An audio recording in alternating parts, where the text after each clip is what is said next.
Ya, Bapak Ibu rahmati Allah Subhanahu wa taala, inilah kembali kita akan mendengarkan ya acara kita selanjutnya, yaitu ceramah agama.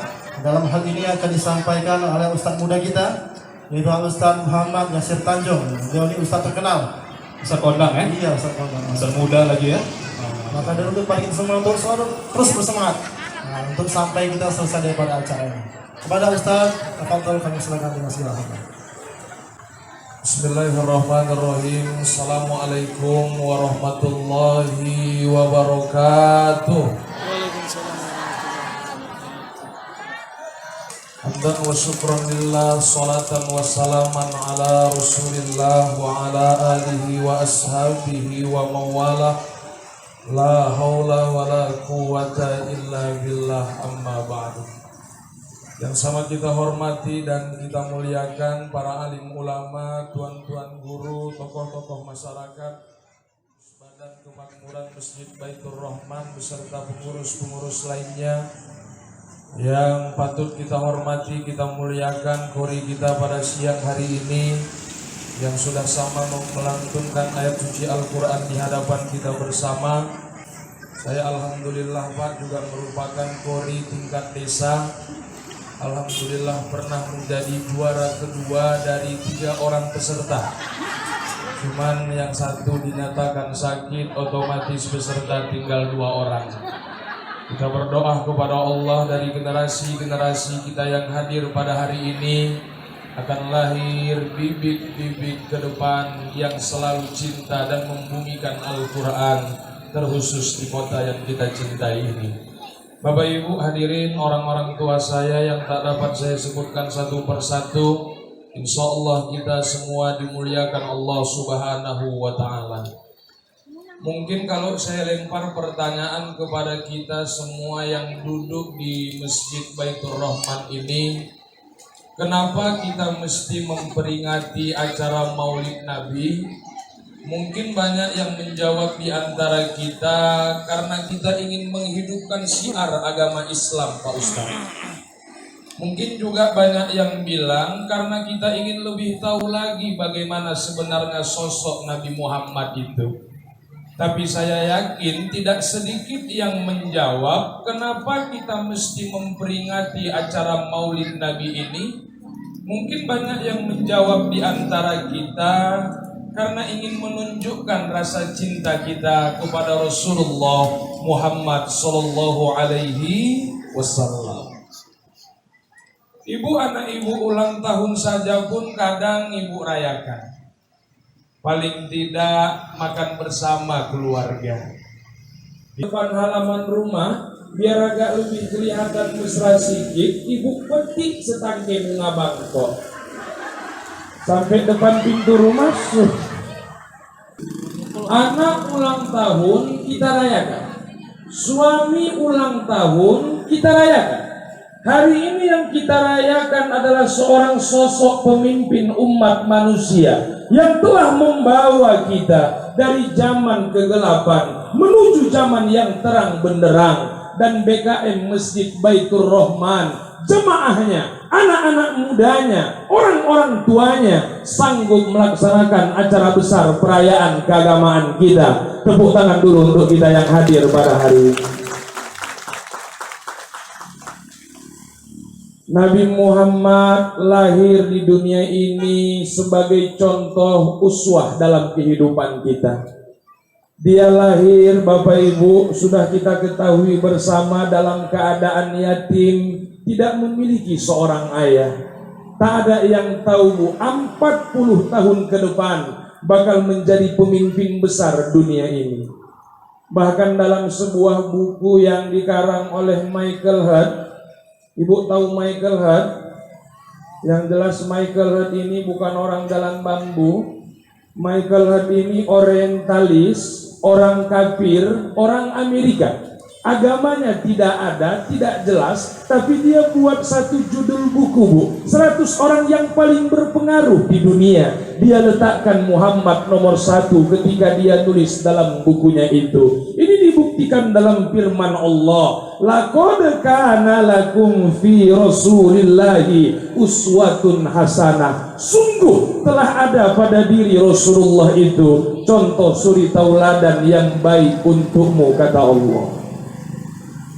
Cuman mohon maaf saya Pak, hari ini anak-anak muda kita atau mungkin diri kita selaku orang tua sedikit sekali Pak yang menjadikan Muhammad sebagai idola dalam kehidupannya. Saya sudah bolak-balik keliling ceramah di Sumatera Utara ini Pak, tinggal satu kabupaten lagi yang belum saya datangi, Kabupaten Nias. Jumpa sama anak muda, saya tanya itu, siapa idolamu Dik? Belum pernah menjawab, Nabi Muhammad Sallallahu Alaihi Wasallam. Kami dulu kecil Bu, orang-orang tua dulu, subhanallah, luar biasa Pak mengenalkan Nabi Muhammad itu sama anak-anaknya. Pakai lagu dulu itu. Pada zaman dahulu kala, pada zaman jahiliyah, lahirlah seorang Rasul yang terakhir dan mulia. Ku tanya sama mamaku, Bu, siapa rupanya namanya Mak? Nabi Muhammad namanya. Nama mamanya Mak? Siti Aminah ibunya. Ayahnya siapa Mak? Abdullah nama ayahnya. Di mana tinggalnya Mak? Kampung Kubur. Madinah tempat tinggalnya. Lanjut lagunya Mak, enak kali pula aku dengar. Setelah dewasa diangkat menjadi Rasul. Siapa yang mengangkat Mak? Oleh Allah yang kuasa. Siapa itu Allah Mak? Pencipta alam semesta. Enak lagunya Bu. Mamak-mamak zaman sekarang ngajari anaknya, orang mamaknya pun mamak-mamak gatal. Mamaknya pun mantan pelakor. Lagu-lagu zaman sekarang tuh didik kali aku itu. Waktu abang pergi ke si barang-barang, jijik aku sama lagu itu. Makanya yuk jadikanlah Muhammad sebagai idola panutan dalam kehidupan kita. Ini miknya kontak-kontak ini Pak, nyetrum ini. Ada yang lain. Nanti meninggal pula aku.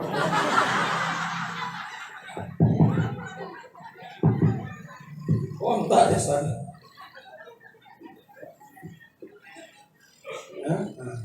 Siapa bilang Muhammad tuh orangnya jelek Bu? Muhammad tuh orangnya ganteng. Walaupun dikatakan dalam sejarah ganteng Nabi Yusuf, tapi seganteng-ganteng Nabi Yusuf, lebih ganteng lagi baginda Muhammad Sallallahu Alaihi Wasallam. Pernah dituliskan di dalam sebuah sirah nabawiyah, Rasul itu ciri-cirinya Pak, orangnya tidak terlalu tinggi, tidak terlalu pendek, sedang-sedangnya orang Arab. Rambut Nabi ini Pak panjang hitam sebahu, alis mata Nabi bersatu saking lebatnya. Di bawah alis mata Nabi batang hidungnya ini naik saking mancungnya. Rasul bibirnya tipis, dia tidak berkumis, tapi Nabi berjenggot. Makanya sama aku hampir mirip. Nah, kalau dibilang dengan ciri-ciri yang itu tadi, cuman bedanya aku sama Rasul terang, aku gelap. Makanya pantas Muhammad itu dijadikan idola dalam kehidupan kita. Mudah-mudahanlah Bapak Ibu suatu saat nanti kita yang berhadir pada hari ini semua nanti bisa sampai berziarah ke makam Nabi. Yang gak amin dah gak salahku lagi ya Bu. Ini doa mahal ini Bu, doa 32 juta. Kadang kalau doa yang bagus pun awak masih terkatup juga, mulut gerak juga kadang. Yang jelas kalau ibu mau nengok makam Nabi Muhammad, mau berangkat haji itu bukan perkara kayak miskin. Ibu yang belum pernah berangkat jangan putus asa ya Bu. Enggak pun mungkin hari ini rezeki ibu, suatu saat nanti bisa jadi rezeki anak menantu cucu. Yang jelas Pak, jangan kita berhenti berdoa kepada Allah. Kalau Allah sudah berkehendak, enggak ada yang tahu kita bisa berangkat atau tidak. Bahkan semalam kita lihat di media televisi Indonesia TV One, Bapak-bapak di Lombok, Nusa Tenggara Barat, kerjaannya Bu, tukang sapu di jalan. Dikumpulkannya Pak rupiah demi rupiah selama 41 tahun. Haji 2018 semalam bisa memenuhi panggilan Allah berangkat ke tanah suci kalau Allah sudah berkehendak. Bahkan semalam Pak di Setabat langkat tetangga istri saya, nenek-nenek tukang busuk berangkat haji ke Baitullah. Berangkat haji Ustaz. Iya. Macam mana ceritanya Pak Ustaz? Rupanya nenek nih Pak ngusuk istri mantan manajer Kalten. Setruk setahun nggak bisa jalan. Berobat kemana-mana nggak baik, ke Singapura nggak baik, ke Penang nggak baik, ke Jakarta nggak baik. Dikusuk nenek nih, jalan ibu tuh. Semua heran, anak-anak heran, menantu heran, tetangga heran. Nenek tukang kusuk nih pun heran. Kok jalan ibu di dalam hati nenek itu juga. Udah jalan ibu nih 3 hari, datang ke rumah nenek itu. Apa kata ibu itu, Nek? Izin Allah perantara nenek, aku dah bisa jalan nenek buat. Saya sudah sepakat sama bapak di rumah. Tahun depan nenek ku daftarkan haji berangkat ke Baitullah. Allahu Akbar, kalau Allah sudah berkehendak. Bahkan semalam di Jalan Mukhtar Basri dekat kampus Kumsu, jemaah pengajian saya Pak nanam kacang tanah Pak 3 rantai berangkat haji ke Baitullah. 3 rantai Ustaz. Iya, dijualnya kacangnya Pak Ustaz. Sak tanah-tanahnya dijual. Nah, kalau kacangnya nggak cukup lah Bu ibu gimana? Yang jelas bukan perkara kaya miskin. Makanya bagi kita yang hari ini terlalu lama untuk menunggu porsi keberangkatan haji, sekarang peraturan dari pemerintah Republik Indonesia, kalau ibu daftar nanti hari Senin tanggal 24 di salah satu bank syariah Indonesia, itu peraturan dari Kementerian Agama kita, ibu bisa berangkat 13 atau 14 tahun yang akan datang. Lama luar biasa. Ada salah satu paket ibadah yang kata Nabi Muhammad pahalanya bisa sama seperti orang yang mengerjakan ibadah haji ke Baitullah. Apa itu Pak Ustaz? Itulah 3 bulan yang lalu baru saja kita rayakan bersama ibadah kurban sebagai bentuk rasa kesyukuran kita atas nikmat yang banyak hari ini Allah berikan untuk kita semuanya. Karena hidup nih kan Pak yang kita cari bukan perkara banyak ya Bu, perkara berkah. Harta yang Bapak Ibu cari jangan pernah Ibu pelit untuk mengeluarkannya. Ada hak orang lain di dalamnya. Ini kadang datang anak-anak ke rumah Hawa mau buat acara maulid hari Minggu siang. Ibu tuh ngasihnya cuma 5.000. Bawa anak 6. Tambah dia sama lakinya 2, 8. Kalau di tempat kami maulid itu kayak gini Pak, pakai kue. 1 bungkus itu 3.000 perak. 3 kali 8, 24. 19.000 tuh korban dia. Jangan pelit-pelitkan nyawa sama harta. Ini kadang datang orang ke rumah awak bawa map. Kadang-kadang kan banyak gitu Bu, iya kan? Ada kan Bu? Assalamualaikum Bu, Waalaikumsalam. Dari mana kalian dek? Dari Masjid Baitur Rahman lah Bu, Garu. Oh iya, mau ngapain? Mau buat acara anak yatim Bu. Berapa orang anak yatimnya dek? 75 orang Bu. Bagi perempuan campur. Oh campur Bu. Bu, mana tanda tangannya? Ini Bu. Oh ini nggak aslinya, memang itulah yang ada Bu. Nanti ini nokoh, nggak lah Bu, masa untuk anak yatim nokoh. Berapa orang tadi anak yatimnya? 75 orang Bu, setengah mampus. Anak tuh jawabnya tadi. Oh tunggu bentar lah ya, masuk ibu tuh keluar 1.000. La ilaha illallah. Kalau aku malaikat Jibril itu cekekkan luan lah waduh. Udah mau bikianak enak pula dia bilangnya. Udahlah dik lah dibawa aja lah, nggak usah dicatat. Siapa yang mau nyatat 1.000 perak? Jangan pelit-pelit kalian wak sama harta. Ini mohon maaf saya Pak ya, mohon maaf saya. Jemaah pengajian saya di Medan ini banyak yang emak-emak. Di antara kita yang laki-laki ini Pak, ibu-ibu nih kebanyakan yang paling pelit. Iya. Di sana di Amplas, sini Gaharu baik-baik, sini nggak ada. Sini nggak ada Pak, nggak ada yang aku ya. Ibu-ibu ini jangankan untuk orang lain, untuk diri sendirinya aja pun kadang pelit dia. Mana itu? Belanja ibu tuh ke Tanjung Merawat di Kedaung habis belanja gelas. Habis 2,5 juta belanja gelas aja. Ada modelnya tangkinya panjang, tempat minumnya sedikit, sekali minum ceret habis. Ada pula modelnya opal, ada pula modelnya lonjong. Sampai di rumah lakinya minum tetap gelas hadiah rinso. Ditanya sama lakinya, "Oh dek, ada apa bang?" "Lihat bos malam baru belanja gelas dek." "Iya bang, itu gelas untuk siapa?" "Untuk hari raya." "Hari raya untuk siapa dek?" "Untuk tamu." Lebih sayangan lagi dia pak tamunya daripada sama laki. Ini sampai ninggal gelas lakinya gelas hadiah rinso aja. Sekali pecah gantinya gelas daya pula, itulah ilaha illallah. Jangan pelit-pelit kali awak sama harta ya bu.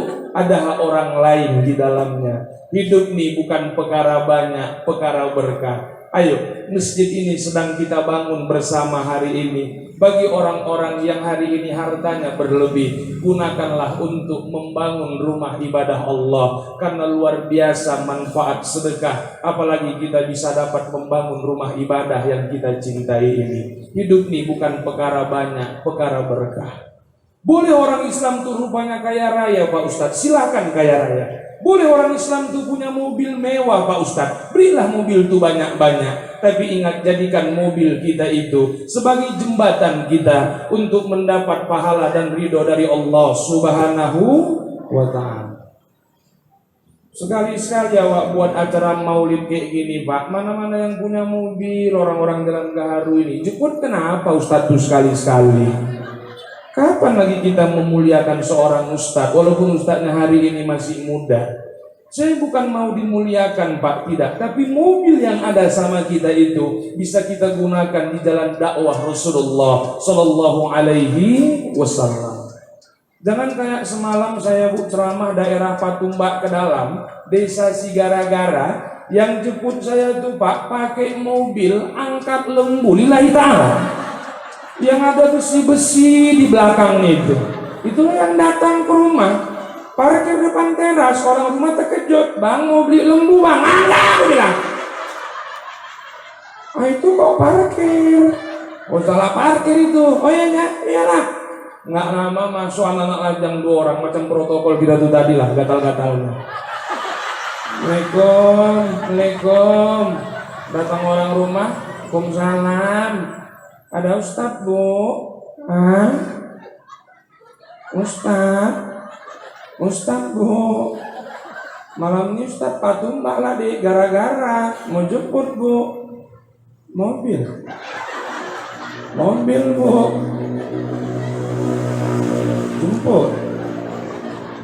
jemput bu, jemput bu. "Oh yaudah, tunggu bentar lah ya." Masuk lo orang rumah, "Bang, jemput bang." Katanya, "Ya Allah ya Rabbi, apa nggak ada mobil lain?" Lah orang tuh saya bilang, "Udahlah bang, ikhlas, sabar untuk dakwah kok milih-milih." "Ya ikhlas, sabar, aku yang naik bukan kau," aku bilang.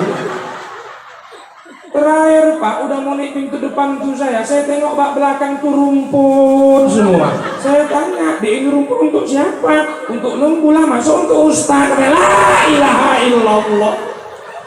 Buat apa punya mobil tapi nggak bisa menghasilkan pahala? Banyak hari ini nikmat yang Allah berikan sama kita, syukuri itu.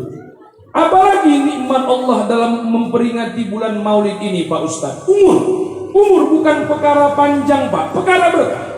Tengok Nabi Muhammad bu, kita sudah sering mengaji di masjid ini. Umur Muhammad di dunia ini kan Pak cuma 63 tahun, tapi berkah umur Rasulullah itu.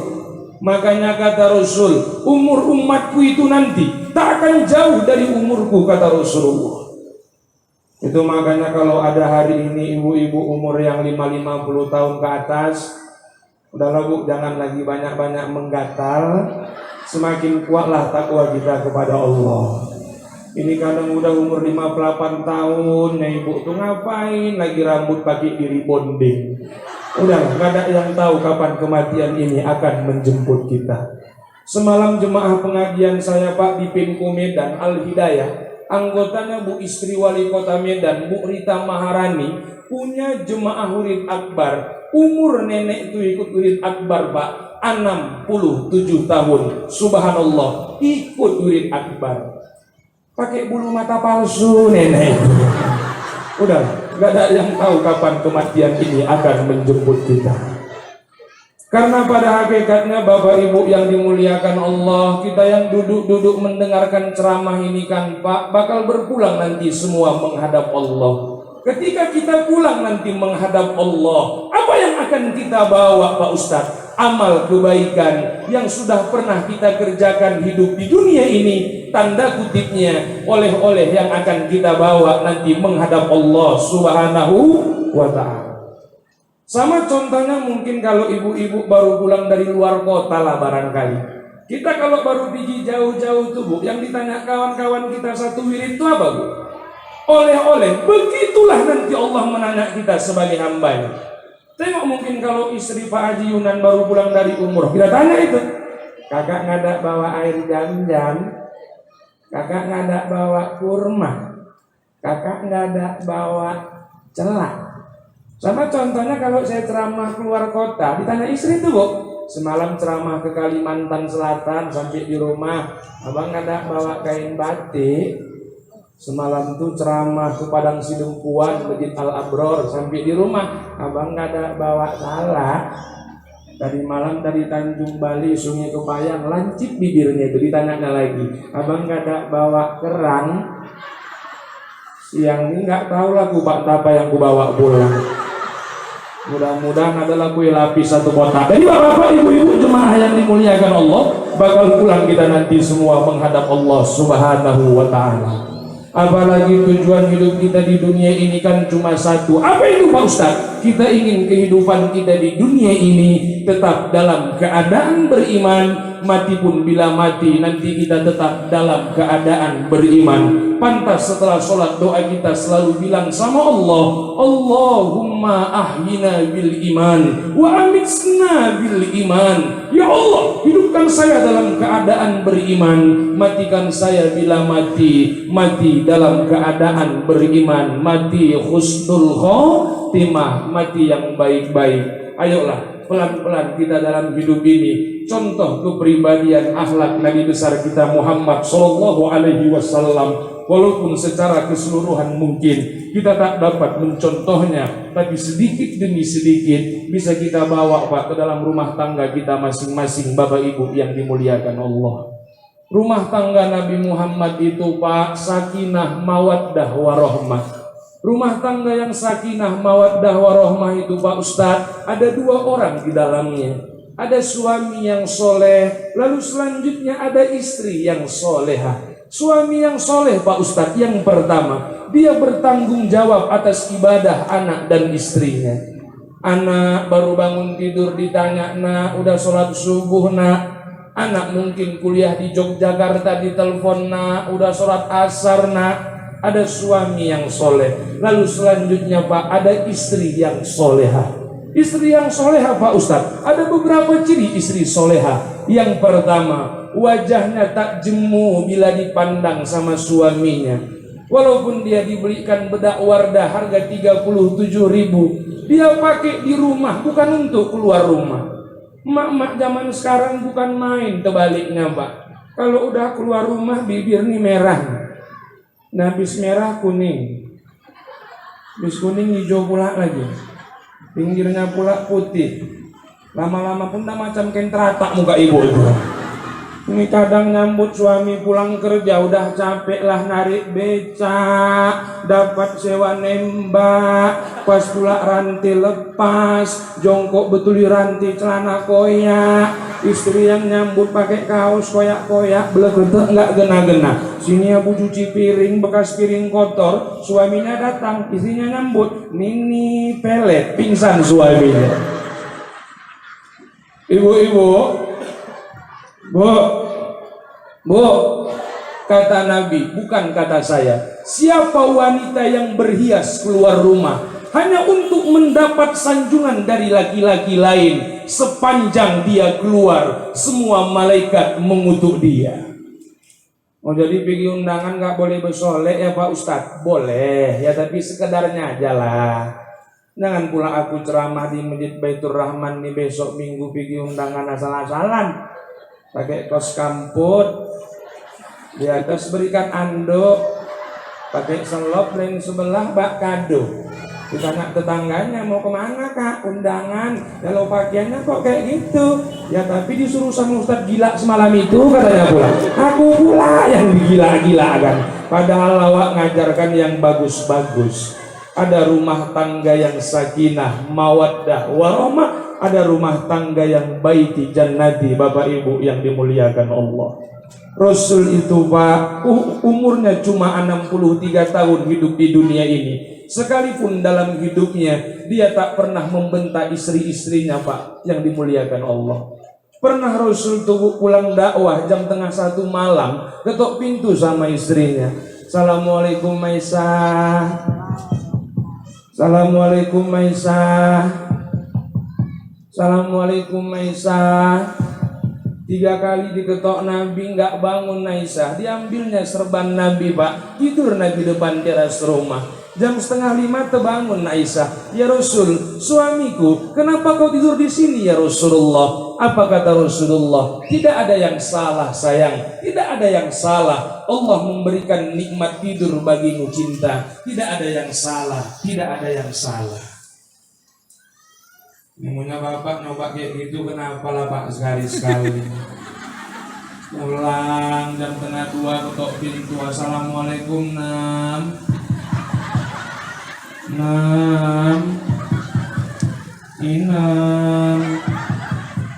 kali bapak ketok nggak bangun ibu tuh, bapak ambil koran tidur bapak depan teras rumah. Jam 4:30 terbangun ibu, ya bang kok tidur di sini, kepala otakku tuh. Kok pijak-pijak kok nanti ya? Pijak-pijak abang nggak bangun nih, matamu tuh nggak bangun nih, kok tidur kayak orang mati katanya pula. Ada rumah tangga yang baiti jannati, ada rumah tangga yang sakinah, mawaddah, warahmah. Bu, Nabi Muhammad itu Pak, asalkan keluar rumah sore-sore Pak, selalu dipegang tangan Siti Khadijah kemana-mana. Gak malu dia Pak. Padahal umur Siti Khadijah lebih tua dibandingkan Nabi Muhammad Sallallahu Alaihi Wasallam. Makanya saya Pak 2 bulan menjelang masuk Maulid semalam saya amalkan nih. Pas berangkat ke Carrefour, berangkat ke Center Point, selalu saya pegang tangan istri saya. Biarlah agak kelihatan lebay sedikit ditengok orang. Makanya dia pun heran, ini nyentuh Rasul apa gimana ini kata dia juga. Kok dipegangi Pak Ustadz? Karena kalau nggak dipegangi, semua nanti diambilinya. Tas, cincin, jam, kalung, awak juga yang pening darinya. Ada rumah tangga yang sakinah, mawaddah, warahmah.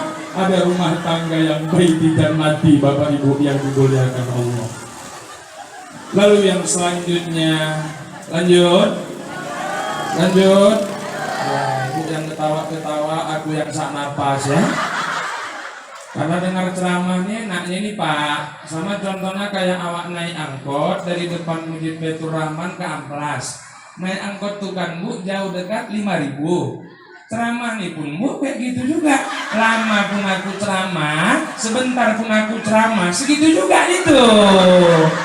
Nggak mungkin dibuka lagi tuh Bu. Tapi nggak tahu lah dapat tambahan dari Pak. Nggak bercanda Pak ya, bercanda ya. Jangan ibu-ibu kira ustaz-ustaz ini mata duitan. Enggak, ustaz-ustaz ini mulia hatinya Bu. Saya muazin masjid ini mulia hati kami. Ya kalau ada tambahan dari PKM alhamdulillah. Ya kalau nggak ada parah kali lah. Makanya kita contohlah kepribadian Nabi Muhammad Sallallahu Alaihi Wasallam dalam kehidupan ini. Lalu selanjutnya apalagi yang harus kita contoh Pak Ustadz dari Nabi Muhammad Sallallahu Alaihi Wasallam? Muhammad selalu menjaga kekompakannya, selalu menjaga hubungan ukhuwah Islamiyahnya dimanapun dia berada. Cuman mohon maaf saya Bu ya, mohon maaf saya. Penyakit kita orang Islam ini satu Pak, sering saya sampaikan ini di mana-mana. Saya memang jelek-jelek gini Pak, tapi alhamdulillah sudah beberapa kali saya diundang orang ceramah ke luar negeri. Saya nggak nyombongkan diri Bu, demi Allah saya nggak sombong. 3 hari yang lalu saya baru pulang ceramah dari Turki. Jalan Tuntungan belok kiri. Dan terakhir tadi pagi saya baru pulang ceramah dari Belanda, belakang rumah janda. Apa yang saya katakan, penyakit kita orang Islam ini satu, Bu. Kita hari ini banyak, mudah kali untuk berpecah belah. Padahal indah sekali, Bu, dalam Islam itu. Orang Islam dengan orang Islam harus seperti dua tangan. Jangan kayak dua mata, lihatlah dua tangan walau jauh tetap kompak. Tangan kiri gatel, kanan garokan. Tangan kanan gatel, kiri garokan. Dua-dua gatel, garuk-garuan. Tapi kata Nabi, jangan kalian hidup kayak dua mata, deket nggak pernah akur. Walaupun marganya sama-sama simar mata, tapi mata kanan dekati kiri, kiri menjauh. Mata kiri dekati kanan, mata kanan menjauh. Kecuali orang juling jumpa di tengah. Jaga kekompakan kita, jaga kebersamaan kita. Jangan mau kita dipecah belah umat Islam hari ini, Bapak Ibu yang dimuliakan Allah. Ayolah kita merenung sejenak Pak siang ini. Apa yang terjadi hari ini buat umat Islam yang ada di Indonesia? Ini kok seperti kita yang sama kita ini Pak yang dilaga. Ada apa ini? Tengok Pak, 6 bulan yang lalu Ustadz Abdul Somad ceramah di Jawa Tengah, ditolak ceramahnya. Siapa yang menolaknya? Yang beragama Islam. Bendera tauhid yang bertuliskan kalimat La ilaha illallah Muhammadur Rasulullah dibakar. Siapa yang membakarnya? Yang beragama Islam. Ini kok seperti kita sama kita ini Pak yang dilaga. Ada apa ya? Ini mohon maaf saya Bu ya, mohon maaf saya. Akhir 2018 awal 2019 ini tahunnya politik. Jangan gara-gara beda pilihan presiden rusak hubungan ukhuwah Islamiyah kita. Kalaupun mungkin ibu nggak sepakat dengan Jokowi hari ini, tolong jangan buka keburukannya, jangan buka aibnya, jangan ajak orang untuk membencinya. Berdosa itu Pak, nggak boleh itu. Jadi yang boleh itu Pak Ustadz, ya kalau udah nggak cocoknya pula diganti, orang udah nggak beres. Jadi bapak-bapak, ibu-ibu jemaah yang dimuliakan Allah, ayo jaga kebersamaan kita, jaga kekompakan kita umat Islam. Insya Allah kalau kita kompak terkhusus umat Islam yang ada di kampung ini, yakin dan percaya barokah tetap Allah turunkan buat kita bersama. Amin ya Allah ya Rabbal Alamin. Bapak Ibu hadirin yang dimuliakan Allah, sebagai kesimpulan dalam ceramah saya pada hari ini ialah yang pertama, ayo kita orang Islam harus bangga punya hari-hari besar perayaan keagamaan kita. Lalu yang kedua, jadikan Muhammad sebagai idola tauladan dalam kehidupan kita. Lalu yang ketiga, banyak kita bersyukur ketika hari ini Allah berikan nikmat untuk kita. Lalu yang keempat, yang paling terpenting, jaga kekompakan kita, jaga kebersamaan kita. Insya Allah kalau kita kompak umat Islam yang ada di tempat ini, yakin dan percaya barokah tetap Allah turunkan buat kita bersama. Saya doakan orang-orang yang hari ini duduk mendengarkan ceramah Maulid Nabi ini, inilah yang nanti akan menjadi penghuni surganya Allah Subhanahu wa ta'ala. Amin ya Allah ya Rabbal Alamin. Bapak Ibu hadirin yang dimuliakan Allah, sudah hampir 46 menit saya menyampaikan ceramah ini. Inilah saya, Al-Ustadz Muhammad Yasir Tanjung, menyampaikan ceramah dengan gaya otodidak saya. Kalaupun kita harus sedikit tertawa dengan ceramah itu, silakanlah kita tertawa. Tapi yakinlah Bu, tertawa itu hanya metode dakwah saja, supaya kita tak jenuh untuk mendengarkannya. Kalau Bapak Ibu cerdas, ada hikmah yang saya sampaikan itu tadi. Ya kalaupun Bapak Ibu kurang dengan ceramah saya, karena Ustadz Haji Yunan, Pak PKM ini sudah saya anggap sebagai keluarga saya, kapanpun saya diundang untuk Masjid Baitur Rahman Jalan Gaharu ini, saya siap datang asalkan cocok aja ya Bu ya. Enggak, cocok waktunya, bukan cocok yang lain-lain. Ini neneknya si amplop aja, aku tak seburuk yang nenek kira lah. Saya terus terang Bu ya, saya nggak sombong Bu. Bulan Maulid ini hampir 146 jadwal yang saya terima. Saya nggak sombong Pak, demi Allah saya nggak sombong. Banyak dikasih orang saya amplop Bu, saya buangi amplopnya. Hah? Nah, saya suka ada lah ibu yang mau tahu.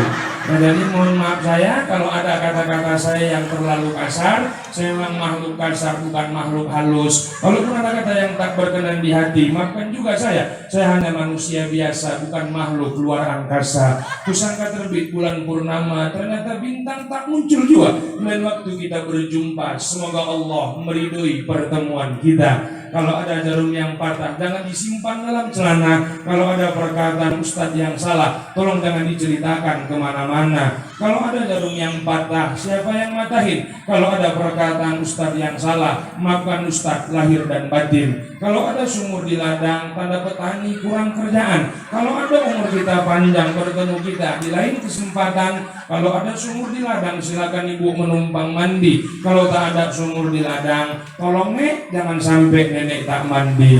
Akhirnya saya Muhammad Yasir Tanjung beserta kru yang bertugas mau undur diri dari hadapan Anda. Kita akan berjumpa pada channel yang sama namun dalam gelombang yang berbeda, pada kesempatan berpacu dalam ibadah. Buah duku, buah kedondong, udah dulu dong. Burung irian, burung cendrawasih, cukup sekian dan terima kasih. Burung merbu si burung perkutut, burung garuda si raja wali, burung nuri si burung beo. Itulah nama-nama burung yang ada di provinsi Sumatera Utara yang kita cintai hari ini.